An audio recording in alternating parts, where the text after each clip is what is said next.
എന്തു പറ്റിയ? ഞാൻ ഇന്ന് ട്രൈ ചെയ്ത് പോകുന്നില്ല കണ്ട. ഇത് എൻ്റെ അടുത്ത് നേരത്തെ പറഞ്ഞോടെയോ, ഇതിങ്ങനെയൊക്കെ പോവില്ല. നമുക്ക് ഒരു മാജിക് കാണിച്ചു തരാം.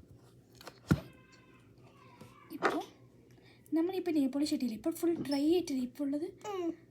അപ്പോൾ നമ്മളെന്താക്കാം, നമ്മൾ നെയിൽ പോളിഷ് ഇട്ടെടുത്ത് തന്നെ അതിൻ്റെ മുകളിലോട്ട് തന്നെ സ്പ്രെഡായി എടുക്കാം. ഓക്കെ. അതിൻ്റെ മുകളിൽ നമ്മളിപ്പോൾ ഉപയോഗിച്ചതിൻ്റെ കുറച്ച് നീ എപ്പോൾ ഉപയോഗിച്ചത്? ഇന്നലല്ലേ? അപ്പോൾ എന്താക്കാം, ഉപയോഗിക്കുമ്പോൾ അതിൽ വൃത്തിക്ക് ക്ലിയർ ആയിട്ട് നമുക്ക് കിട്ടും. ഇത് കുറേ സമയം വെയിറ്റ് ചെയ്യാൻ പറ്റില്ല, വേഗം തന്നെ ചെയ്യണം കേട്ടോ.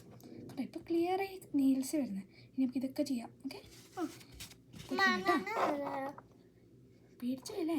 ഈസി ആണ് നെയിൽ പോളിഷൊക്കെ പോയിപ്പിക്കാൻ. നമുക്കൊക്കെ ഇങ്ങനെ ഇട്ടാൽ മതി, ഒരു സാധനം കൊണ്ട് ആവശ്യമില്ല കേട്ടോ.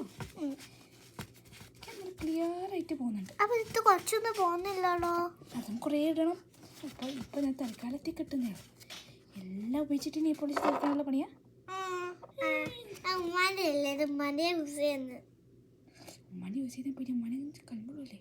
അമ്മ അത്രയല്ല യൂസ് ചെയ്തിട്ടുള്ളൂ. എന്നൊക്കെ നാളെ എൻ്റെ ബർത്ത്ഡേ ഉണ്ടല്ലേ. എൻ്റെ ബർത്ത്ഡേ ഇവിടെ എത്രയാണ്? October 8. അപ്പോൾ എൻ്റെ ബർത്ത്ഡേയിൽ കഴിഞ്ഞൊക്കെ പോയി ക്ലിയറായി. കുറച്ച് വാഷ് ചെയ്തിട്ട് ഫ്രഷ് ആയി മതി. ഓക്കെ, ഒന്ന് യൂട്യൂബ് ചാനലിൽ like share subscribe. Thank you എന്നെല്ലാം പറഞ്ഞേ. Like share subscribe. Bye bye. See tomorrow ഒക്കെ നൈറ്റോ. Thank you for watching. ഇതോടെ ഈസി മെത്തേഡ്സ്, ഇതുപോലത്തെ ഈസി കാര്യങ്ങൾ നമുക്ക് പഠിക്കുന്നതാണ്. നെയിൽ പോളിഷ് ഇട്ടാൽ അതിൻ്റെ മുകളിൽ ഡ്രൈ ആയിട്ട് ഇരുന്നാൽ അതിൻ്റെ മുകളിൽ തന്നെ തേച്ചാൽ മതി. അത് ഡ്രൈ ആയിട്ട് വന്നോളൂ. അപ്പം നല്ല ക്ലിയർ ആയിട്ട് വന്നോളൂ. അത് കുറച്ചുകൂടി ശ്രദ്ധിക്കണം. സ്പ്രെഡ് ആക്കിയതൊന്നും ആവില്ല.